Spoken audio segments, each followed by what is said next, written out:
I put the clutch in, put the brake on, I just sit there, and I'm like, are we good?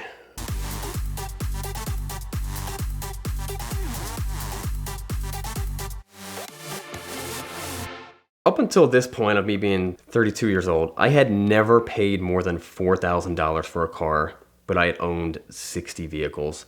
Most of them were these $300 cars that I was actually buying from Pennsylvania. When I was in college in Georgia, buying these $300 cars in Pennsylvania that could not get inspected because they were deemed unsafe, and I was driving them to Georgia and, for really, really cheap. So I had never spent any more than $4,000 on a car, which is pretty much the exact opposite of what Ed does. So I was watching a VINwiki video, and it was about Casey talking about how much he loved his 96 Gen 2 GTS Coupe Dodge Viper. And at this point, business is doing pretty well, and my 2 YouTube channels are doing pretty good.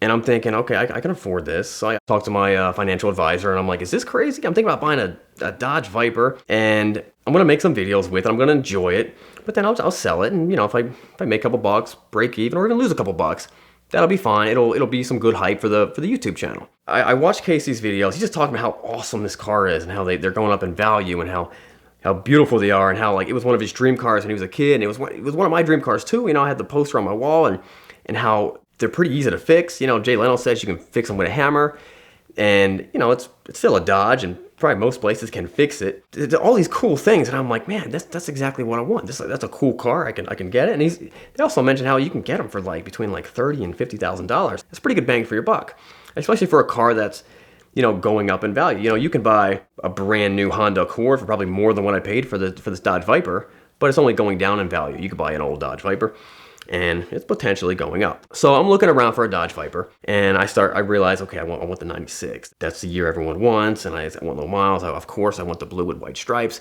and I find one in New Hampshire.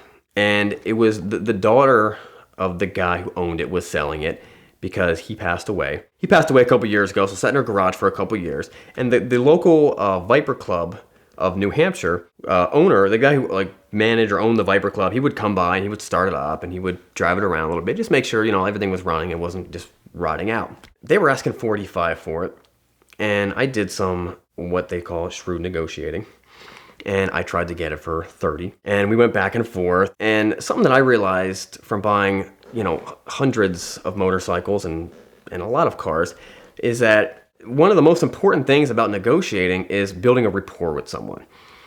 Showing them that you're not just some jerk throwing out some horrible jerk number, that you're a nice guy. And I sent her a link to my YouTube channel just to make her feel a little safer. Like, hey, this is me. I'm this guy on the videos. I'm a regular guy. And people are more likely to give their friend a good deal because they know him, or someone that they think is nice, than someone who they don't like and they think is being rude, just offering, lowball offers. We agreed on $36,000 for this Dodge Viper. It's middle of winter. I grabbed my brother, I grabbed my van, I grabbed my trailer.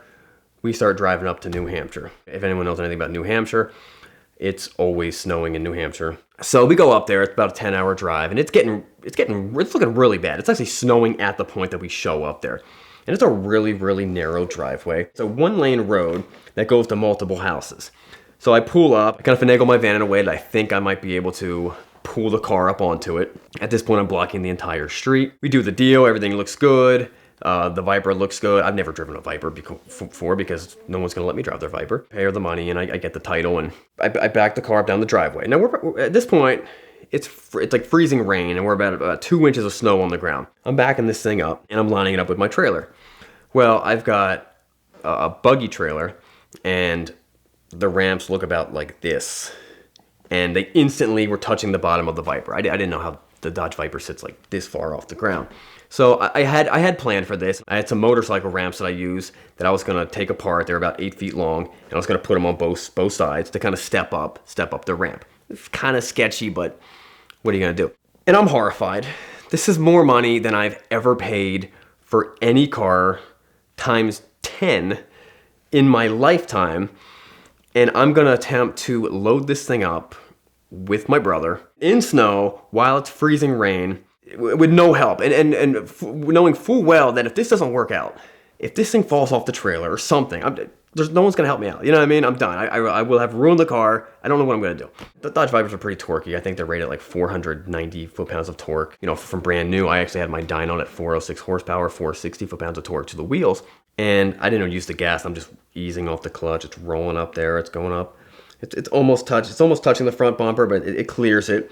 And then we get up. Keep in mind, these are 335 tires. These are giant tires. At the time, the Viper had the largest tires of any production car ever. I finally get off the ramps and onto the part of my trailer that's dovetail. Most of my trailer is wood. The dovetail part is diamond plate. And it's been raining. It's been like snowing and then raining and then snowing a little bit. As soon as I touch the diamond plate, my tires start to spin and the whole Viper kicks over about 8 inches. I put the clutch in, put the brake on, I just sit there and I'm like, are we good? Are we okay? What's going on back there? I have no clue. He tells me that, I thought I was still on the ramp actually. In my mind, I'm thinking, all right, that big old tire's hanging basically completely off the ramp. I just shifted it over on the dovetail. We were good. The trailer's wide enough. We had enough room. I ended up driving the thing on and we strapped it down. We're soaked. The Viper was preserved. Nothing got damaged. We strapped it down, drove it the 12 hours home. That's how I got my Dodge Viper. I love the Viper.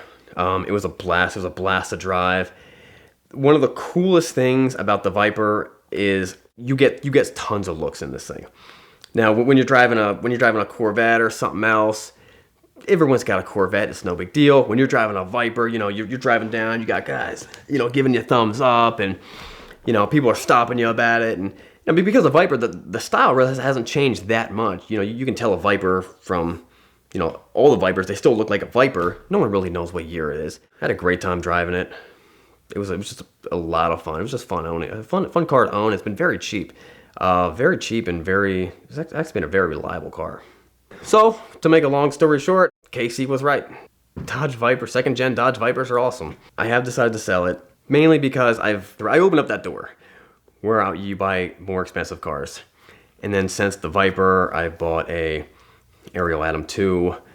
I bought a 2010 Grand Sport Corvette that's been supercharged, that we just had dynoed today, is pushing 630 horsepower. I've got a bunch of other cars. That's kind of one of the reasons.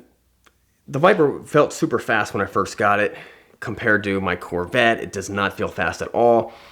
Compared to the Atom, it feels like it's standing still. But when all's said and done, it's too nice of a car for me. If anything gets scratched on it, I gotta be the guy that I messed up that Viper. You know what I mean? I messed up, you know, there's not that many clean, they're out there, but a lot of Vipers got totaled, and a lot of Vipers have, you know, R titles on them. And the car's just way too clean for me. I would have much more fun in a salvage title Viper that I paid less money for, that I fixed it up and I had a wrap on it, and it's something I could really beat up. I would have more fun with that. Something this clean, and you know, when parts are getting a little more scarce and the paint is perfect on it. You know what I mean? I'd rather let someone else enjoy it.